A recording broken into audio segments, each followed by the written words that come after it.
let us bring them on the show, everybody. We were going to talk mainly about Panquake and the importance of Panquake, and we wanted to bring both of these gentlemen back on the show. They've both been on the show before.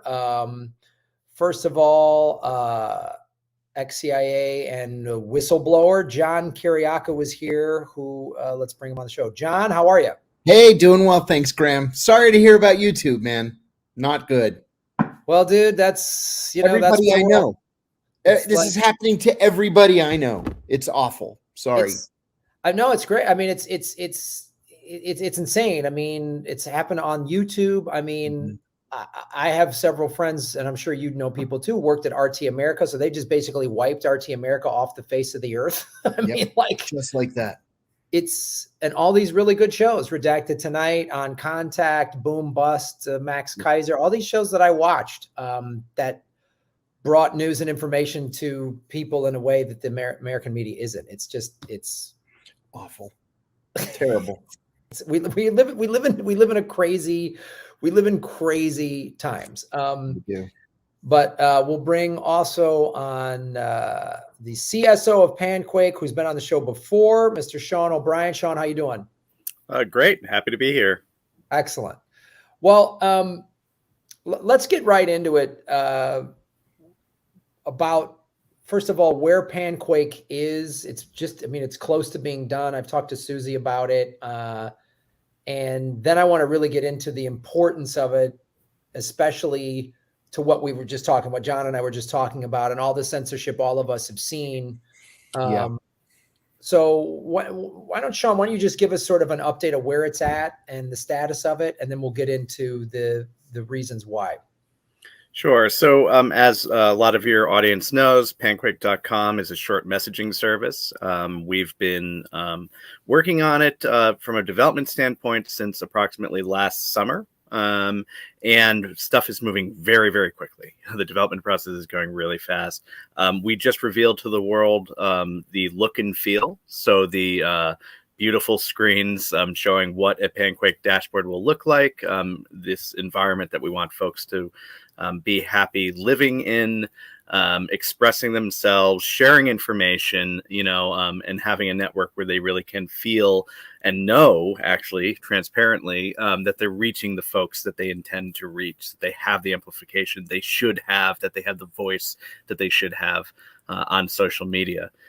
So we have, a functioning interface. John has seen it, and we have demoed it to some other folks as well. We're constantly building and adding to that, and we're pushing. So we're in the last phase of our crowd fundraiser. So we're a crowdfunding model here.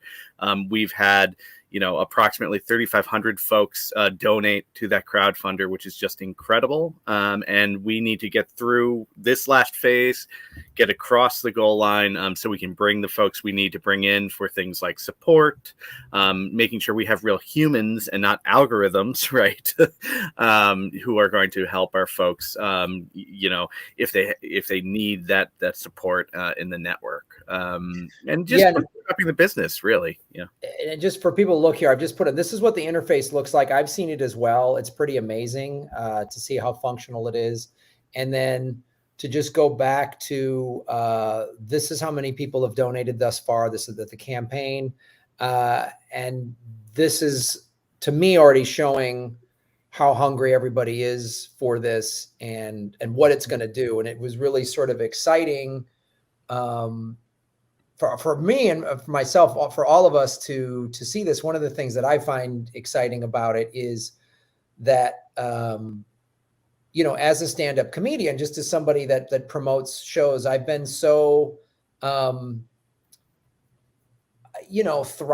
that I've amassed followers on all these social media platforms. And then I tell them, hey, I'm coming to your town to perform or watch my live stream or whatever. And they're like, never heard of it. They're not even allowed to hear of it. So it's really just as a performer, not to mention all the other reasons to use it for censorship. But I want to so John, what drew you to this project and how do you see it? Yeah.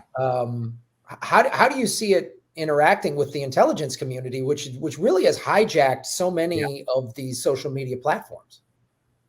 Really great questions. This is the best way to open this conversation. What drew me was several different things, actually. Number one, I've gotten to the point where I have to go to my Twitter every day to see if they've put a little red tag saying that I'm an official mouthpiece of the Russian government, which I'm not. But I mean, poor Ed Schultz has been dead for how many years, and they made him they put a tag on him saying that he's a mouthpiece of the Russian government. So that was one thing that bothers me very much. More importantly, though, you know, I used to go to Twitter constantly to read the news. What I would do is, because I can't read everything as much as I would like to, I would follow people that I respect from a wide variety of backgrounds and look all day long to see what they're posting. What's Ralph Nader saying, right? What's the Marshall Center saying, or the Brennan Center, or ProPublica? And now it's, you know, so much of what I used to be interested in is banned, or it's you can't find Telesur, you can't find RT or Sputnik. Anything that I'm interested in that has to do with prison reform, for example, is deemed to be anti-American. And so all of a sudden, I just can't read the news anymore. Facebook's even worse. Facebook beat Twitter to the punch. They're even worse. And then about a year ago, Susie Dawson approached me and told me about Panquake. And the idea behind Panquake was no corporate money, no government money, no advertising, completely open source code so that everything is transparent. And I mean, like, in the literal sense of the word, it's transparent. There is no big brother to go through our posts and then impose an algorithm on us that's going to decide what our friends and followers can see and what they can't see.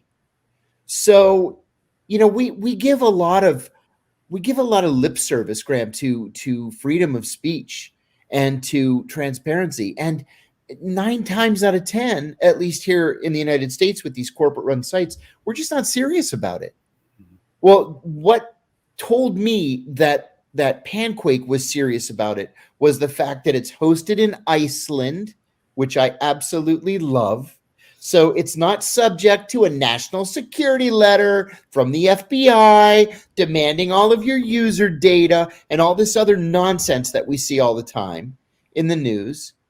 And because there are no outside investors, no corporations or governments or think tanks or anything else, there's no pressure to squelch free speech. So this, in my view, is what these big tech platforms originally thought they wanted to be, and then realized that they could never be. Never. Yeah. And you especially you read a book like, you know, when Google met WikiLeaks, you know, you realize that, like, Google has been basically doing data collection for the intelligence community for quite a while. So it's not Absolutely. You know, I remember, it's been 10 or 12 years now, when somebody, I don't know who, somebody leaked to WikiLeaks that it wasn't just Google. It was literally every one of the big tech firms, from Microsoft to Google to Apple to all the big communications companies. Every last one of them was providing information to the CIA and to NSA and to the FBI with these national security letters. Well, you have to ask yourself, when the director of security for Microsoft is the former station chief, well, I shouldn't say where he was the station chief, but, you know, there's a problem. There's a problem with this. How do we trust this company? Well, Panquake, I can trust. Yeah, and that's the thing that's so fascinating to me is, like, in how Susie's explained it to me and to all of us. Like, I'm you know, I'm not a coder, I'm not a tech guy at all, and so the questions that have come up, like, And because Susie's been targeted herself, and because she Right. like knew Julian and Yes. understands how this works, you guys have put in so much stuff to prevent all of this, like the Yes. Iceland thing. I never even would have thought of that, like, and the servers are not Amazon servers, because that's boom, they can just call up Amazon, say shut it down, and it's done. Yep. And Jeff Bezos has got $600 million from the CIA, so we Yes. we know where Right. he's at.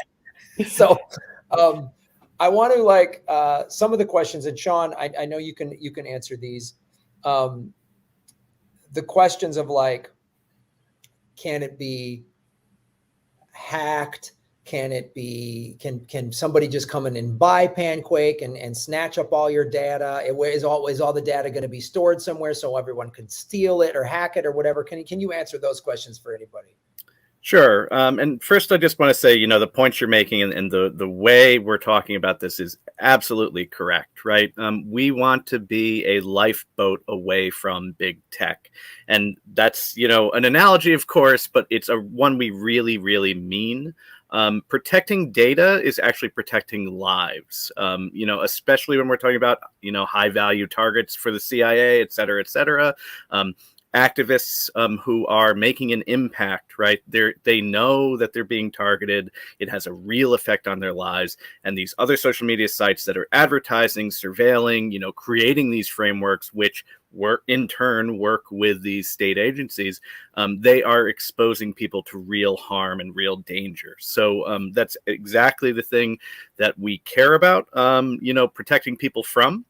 And that's why we're building things the way we're building them. So on the building piece. We have our core infrastructure in Iceland. It's a good jurisdiction for, freedom of speech and a number of other protections from specifically the US government, but other governments as well. But also we have a decentralized model, right? We have a blockchain-based model, and our nodes, the machines, the people, right, with smartphones and desktop computers and so on, that will be in Panquake.com, those folks will be communicating to each other using peer-to-peer connections, right? So we're making sure we're using the edge of the network. We're having folks communicate in a decentralized, not cloud computing way, and that in turn makes a network very resilient against things like, DDoSing and other kinds of attacks that could bring it down, right?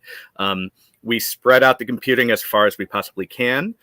We make sure we have strong encryption, strong, authentication and verification of users between other users. And we have some clever encryption we're implementing to do all of that.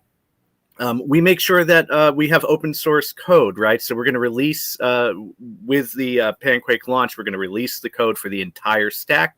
That means anybody can review and audit that, and we will have the best and brightest security experts, and already do have quite a few, looking at that work, looking at that code. So that's sort of the fundamental things. But if you care about protecting data, right, don't take that data in the first place, okay? One of the analogies that a lot of security experts talk about is data as what they call a toxic asset. And that means basically, the more data you collect, the more you sort of put it on a shelf somewhere. It's like a corroding battery that just gets worse and worse and worse. These other services, right, that we're so used to using on the internet have these huge databases, these huge server farms that have all this information on their users, all these profiles and so on. At Panquake, right, we don't want that data in the first place, okay? Anything that's even remotely sensitive will be on your machine. So we're architecting it so that you have a user data store on your devices, and that's your data. You own it. We don't want it. So you're not even collecting the data. Right. That's right. That's exactly right. So Pretty you're cool, not going to. right? You don't even have to use. It's incredible, right? Yeah, it's incredible. I love it. Yeah, but it's so simple, really, and we're not going to collect email addresses or phone numbers or those kinds of things that folks are now having to use all the time to verify themselves on these other networks. we don't want it, right? That's good for us, right? And it's good for you. And that's the basic principle there. The nuts and bolts of how it works. I mean, we're taking some very clever pieces of software, some very clever encryption. We're decentralizing and spreading things out like true peer-to-peer networks. We're doing a lot of the things which, you know, other transformative, you know, apps are doing to change the world, and this thing that some folks are starting to call Web3, right? Although we'll see if that catches on. But the point is, you know, it's about breaking down these control structures, breaking down the centralization of the network environment that we have, which is what allows the Googles, et cetera, to have the censorship that they have. But it also allows them, right, to basically ruin people's lives by amassing these huge profiles on people and then following them throughout their entire childhood now. I mean, the people who've grown up in this environment all the way through, you know, they hope, the end of their lives. That's the Google plan, right? And that's something we not only would never do, we don't want to do it. And because we're not focusing on spying on people, right, like these other companies are, and they put all this engineering effort into trying to figure out who people are and who they're talking to and how to stop them from talking to specific people or stop them from sharing different information, that takes a lot of engineering work, right? Because we're not doing all that, we can use our engineering muscle, right, to deliver something different that allows information to be amplified freely, allows you to reach your audience and know verifiably and transparently with the blockchain record that you're reaching your audience, and so on and so forth. It's simple. Right. It's in some ways going back to, you know, the better parts of the internet before it was destroyed in the last, 10, 15, 20 years by these big tech companies. And we're using the lessons and the cool technology that's out now to reinvent that internet into something that's better and more powerful. So, well, that's got to have them all befuddled, because you're not creating something to try to take over the world and become billionaires and build rocket ships to fly away from a planet that you let set on fire. So I wanted to, and since we've all seen, you know, how they've used infiltrated social media, like the intelligence and stuff to blow up activist movements. You see these infiltrators, you know, they'll have a profile that, you know, you read the profile, boy, they seem like they're a real true lefty activist. It says free Assange and Medicare for all or whatever else. And then they're always like stirring shit up or whatever. So I wanted to, Sean, quickly tell us like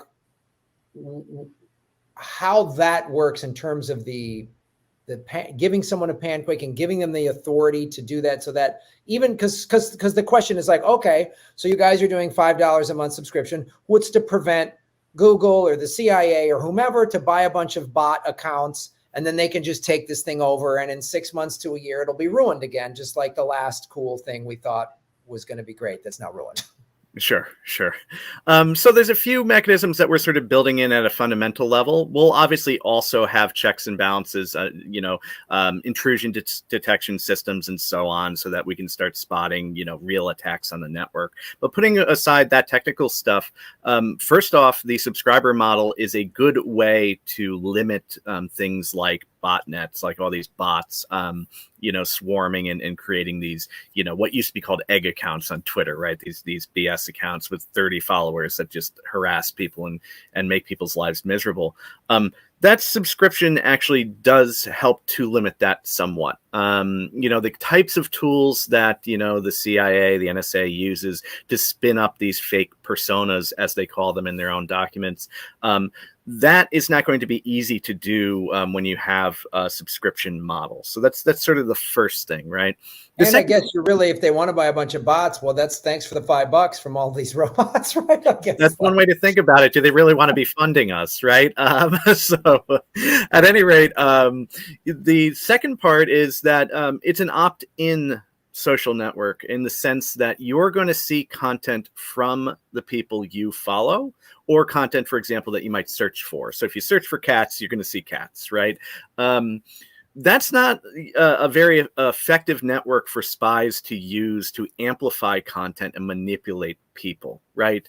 Because what they rely upon is spinning up these, groups of fake accounts so that they can basically push their narrative, so that they can have, these fake trawling conversations, shove things into people's timelines, manipulate on the back end when they can the algorithm to silence some voices and to allow some other voices to be bigger, so that their voices, the bots that they control, the paid staff that they pay to manipulate social feeds, those folks suddenly have a huge voice in these big tech networks, right? None of that's going to be possible in Panquake. Folks have a level playing field, which is very big to us. And it's not just about, the spies and all of that, which certainly is a problem that we're well aware of. But we want to be somebody who's, just starting out trying to promote content, such as yourself, Graham. I mean, you're not just starting out, but you would be when you get into Panquake, new there. We want you to have equal footing to, if I don't know, somebody who was some huge star came into the network, right? We want to know that those accounts start out on equal footing, have the ability to amplify, have the ability to reach their followers, and folks will find that they have a voice where they don't feel like they're, in some sort of popularity contest. Right. A lot of that, again, is just about not manipulating timelines, right? Not manipulating content, not forcing fake trends into people's faces that are advertising the next Disney thing. We're not doing any of that, but that also makes it so that a lot of the abuse, a lot of the things that Facebook especially has been called out for, can't happen in the network.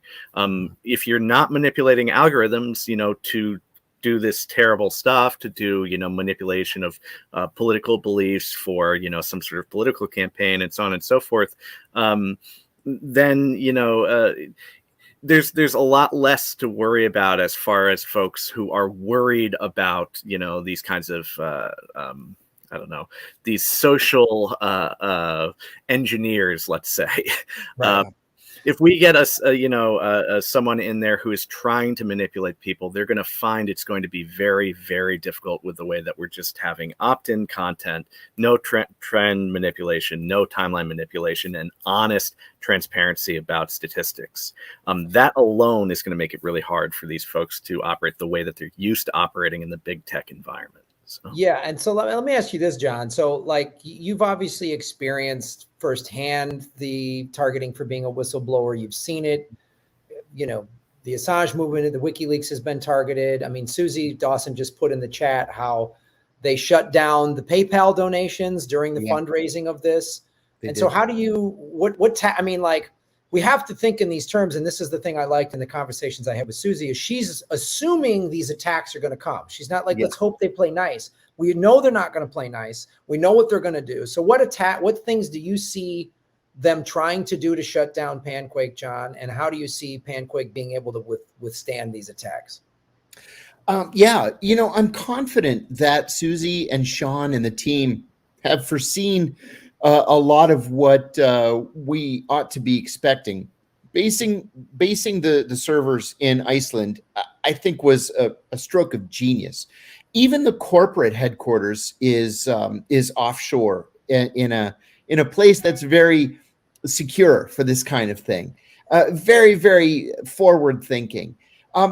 If I were still at the CIA or NSA, I would be looking for a technical way in. I think that the fact that there's this subscription service, which makes it almost impossible to create bots to attack the system unless the bots pay, the $5 a month, was also brilliant. What the CIA, I would expect different things from the CIA and from NSA. NSA, I would expect technical attacks. And Bill Binney's on the team. Bill can go into some deep detail on that kind of thing. He's a genius. On the CIA side, I would expect a different kind of underhandedness. I would expect personal attacks on Panquake's leadership. I would expect articles condemning all of us who are involved for whatever reason. Oh, John Kiriakou, he's a convicted felon. You want to be in business with a convicted felon? I get that all the time from people who can't debate on the issues. So, what they did to WikiLeaks, allowed us to learn lessons, and we've been able to safeguard ourselves, to protect ourselves from those kinds of attacks. It's going to be much, much harder to attack Panquake than it is to attack WikiLeaks. And because Panquake is still so small, it's still, in its nascent stages, I think we largely haven't come to their attention yet. And I'm optimistic that once we do come to their attention, once we're big enough or important enough to be worth attacking, we'll be so ready for them that there won't be anything that they can do. Well, yeah, I mean, I can't wait for the article that Panquake is helping Putin or whatever. Exactly. That And it's coming. It's Putin. coming. They're going to hashtag Putinquake or whatever. Right. Putinquake. Great. Yeah. Just like Ed Snowden defected to Russia. Nobody in America remembers that he was in the transit lounge when John Kerry revoked his passport. Right. So yeah, histories change as time passes. It's going to be up to us to make sure that the truth is out there. Which again, Panquake will afford us that safe place to do it. And I want people to understand that this wasn't just like something slapped together. You've got Bill Binney involved, NSA whistleblower. John, you're a CIA whistleblower involved. You've got Susie, who's been targeted. You've got people who played this game and see the tactics. And so, let's all just be ready for the whatever Panquake kills puppies headline from CNN or whatever. Exactly. That's how you know you're making an impact, right? How else are you going to attack the former number 4 at NSA, NSA's technical director, who's arguably one of the greatest minds in America on the issue of internet security and privacy? How else are you going to attack him? Right. Yeah, right. You've got to say he killed Christmas or whatever. Exactly. Like Bill Binney hates rainbows or whatever they're gonna say. The thing too, I want to talk about this as well because Susie, one of the things our conversation her and I had was about she wants to be ready to have staff in place so that if it takes off, it's not overwhelmed. Because that's another thing too. We get all of a sudden, 2 million people sign up for this thing in 20 days. Oh, we don't know. We don't have the staff in place to do that. So what steps are you guys taking in case that, which would be a good problem to have for that to be handled? So we have a staggered release model, right? So first, I just want to say, if you folks are interested in our progress and how we're building and the direction we're moving in and why we're making certain choices and so on, we do monthly delivery meetings where we recap basically everything that happened in the month, both the technical stuff and the non-technical. And we just make sure we have that transparency for all of our donors and the public in general.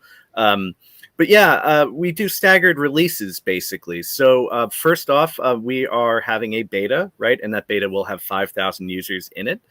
If folks would like to apply to potentially be someone who can join the beta, you can go out to panquake.com. There's a link to apply to join the beta. We just want to make sure we do a little bit of vetting and we don't have bots swarming us at the beginning, right? Yeah. So that's the kind of thing we're being smart about, and that model is very smart that way.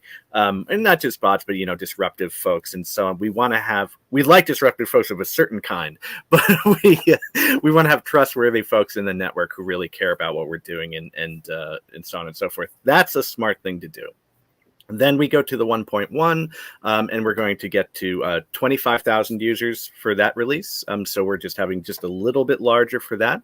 And then we will open it to the public and have sort of this staggered release model that allows us to make sure, especially with a blockchain, right, we have to have that core of trust in the beginning. The folks who are part of what's called a consensus model and your audience who are cryptocurrency folks, I'm sure are familiar with this kind of thing.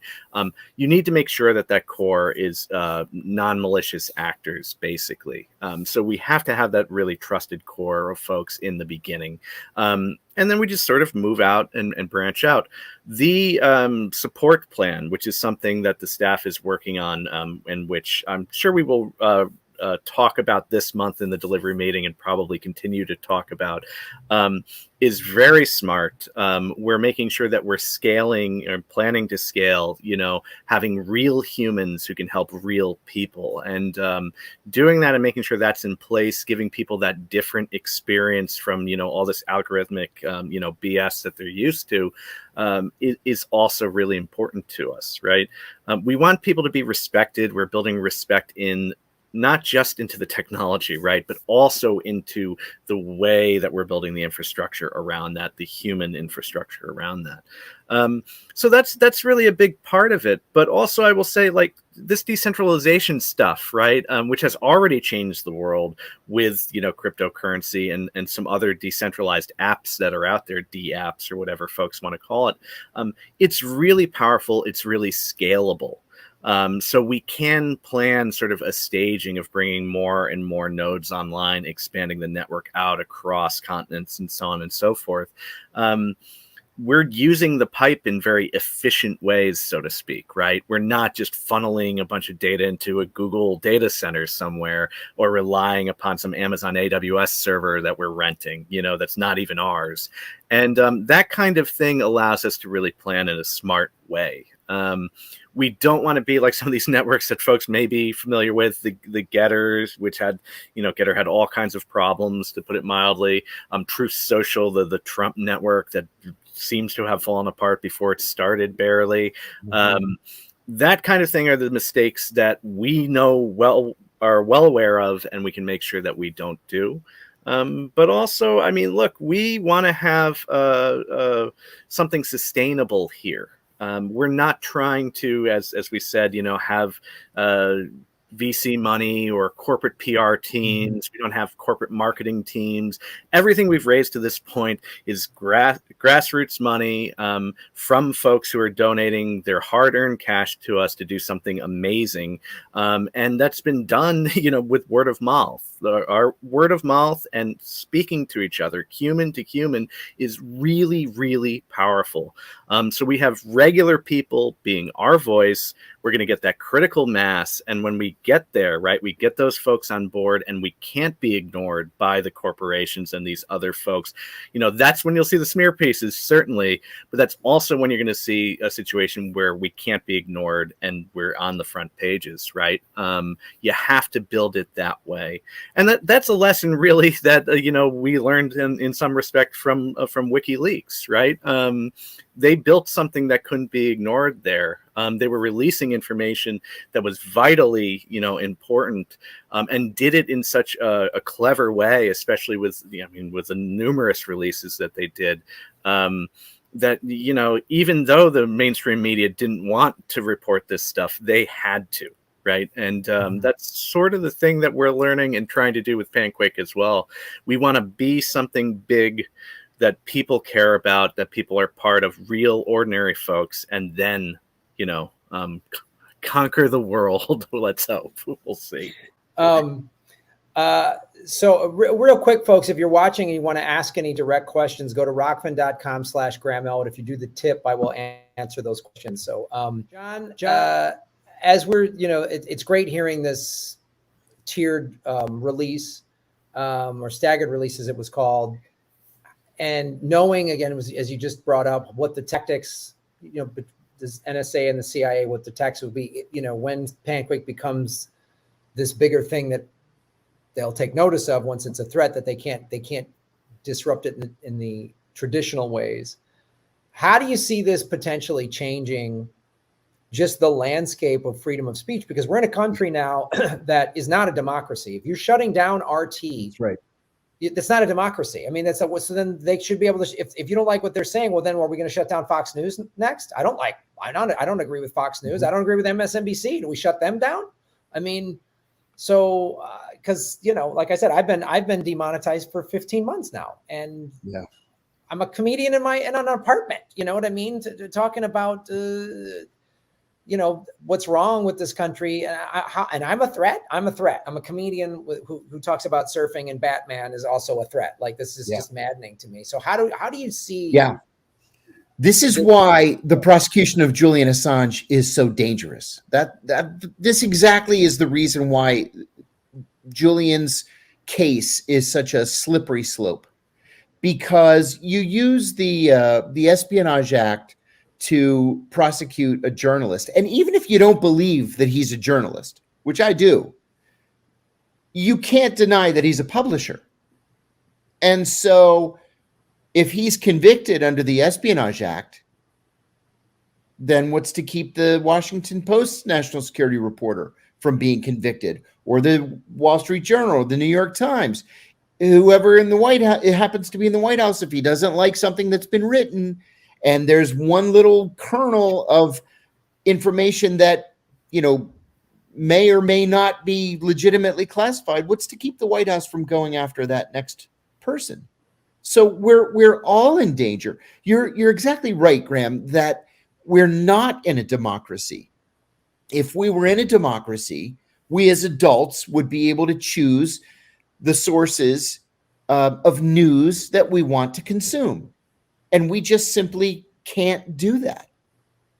I can't go anymore to Press TV to get the Iranian side of a story, or to Telesur, or to RT America. I can't even go to Al Jazeera America. It doesn't even exist anymore.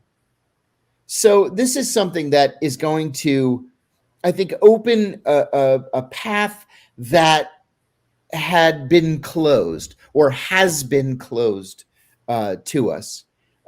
This is McCarthyism all over again. I hate speaking in hyperbole, but I really don't believe this is hyperbole. It's dangerous. You know, this is another thing, and forgive me for getting on a soapbox, but when I was assigned to the State Department for a few years, I was the human rights officer, and I had to write the human rights report every year for the country that I was assigned to. I was in Bahrain, and send it to Congress. And I used to say, you know, we profess to be this shining beacon of hope for democracy and civil rights and human rights and civil liberties, and it's bullshit. You know, what would a host country think, for example, when John Kiriakou, the human rights guy, goes into the Minister of Interior's office and says, "Your Excellency, I have to warn you, your men beat this 15-year-old boy to death the other day because he marched in a pro-democracy demonstration. That is illegal. It's an extrajudicial killing, and I'm going to put it in the human rights report." And then 15 minutes later, the CIA station chief walks in and says, "Don't listen to the human rights guy. We want you to open a secret prison here where we can bring people to be tortured. Don't tell anybody. And we're going to give you $50 million to cover the costs and grease the right palms." Well, it's the same thing with information. We say one thing, and then we do the completely opposite thing. This is an antidote to that. It's an antidote because it's based overseas. It is utterly and completely transparent, and will protect the system. The system will protect itself. Mm-hmm. So people really can have a free exchange of ideas, something that just simply doesn't exist on Twitter, on Facebook, on YouTube, or on any of these other platforms. Not anymore. And something I just want to make sure I add there too, you know, we talk about the Espionage Act, right, and how atrocious it is that's being used in this way. Look, Julian's not an American citizen, right? Right. Which makes it even more dangerous. It's unreal, right? So it just goes to show the danger of, you know, real power in these situations. We at Panquake, we not only understand these kinds of things, but we take our role seriously as an international presence, right? Yeah. We're not going to be doing the bidding of some government based upon some government thing, right? We really want to have an information system that has free flow of information all over the world between anybody who wants to connect to anybody else using our network. And that's the thing that really is sacrosanct about the model we're trying to build. You know, so I founded something called Privacy Lab at Yale. That's part of something called the Information Society Project. It's called that because we have an information society, right? And we need to take seriously the role of free flow of information and how vital that is to a democracy if we're going to have a democracy, but also if we're just going to have normal conversations between, as friends, as family, without this intense polarization and animosity that's been brewing. All of that manipulation, all of that's happened has a lot to do with the locking down of the information system. Some of that is for private data brokers who want to spy on us and ostensibly sell us things, right? Some of that is from these, government spies and agencies which are working in tandem with the private, entities. And some of that are folks who are very powerful, who are trying to push propaganda, push control of populations, shut down movements, shut down activists, shut down anybody who has an impact that goes against their, plans and schemes. And, the role that something like Panquake.com can play in opening up that information system can't be, overstated. It is absolutely incredible what can happen when we are allowed to speak to each other, when we are allowed to make our own decisions based upon varying information instead of being sold some lines, some propaganda. So how much do you think, as we wrap up here, because I know you guys got to go, I know you've been doing interviews all day and I appreciate your time. How much is the Bitcoin white paper, did it influence the formulation of Panquake? That's a general question. Sure. So I love that you say we don't have that much time left, and then give me that. No. And then give me this just massive, there's no way to answer this question in less than 10 minutes, but no, it's fine. We're not pressed for time. I'm just respecting, I know you guys are busy, but answer how you want to answer. So what blockchain technology represents is a really clever way, right, of verifying information, reaching consensus so that you can have machines talk to each other without central authority, right? So in the sense where Bitcoin does accomplish that, although a lot of it, of course, has been centralized in exchanges and so on and so forth, but in the sense where it does accomplish that, that's similar to what we're trying to do with Panquake. Now, we care about free flow of information and content and so on. So we have a content based blockchain, right? But we can have nodes in the network reach consensus and verify that, hey, John sent a Quake is what we're calling our short messages, and be able to say, hey, this belongs on the blockchain. John's a verified, Panquake user, and then commit that to the blockchain record. That blockchain is basically a ledger or a spreadsheet, however you want to think of it, that can then be shared and broadcast around the world to all these other machines on the network. Unlike the model where, you have a big tech company that has some database somewhere in some unknown location, and they can just tweak and modify and change it, literally rewriting history, right? Which we see, or ban somebody and just everything goes poof, right? Unless it's been archived and so on and so forth. That's something else I should bring up, I guess, just real quickly. We take very seriously, the archiving of information as well. We want to solve in some way the thing that's called bit rot, right? We want to make sure that people can not only share information, but that the information that they're sharing on Panquake will be resilient to censorship itself. And we have some clever things we're working on from that standpoint too.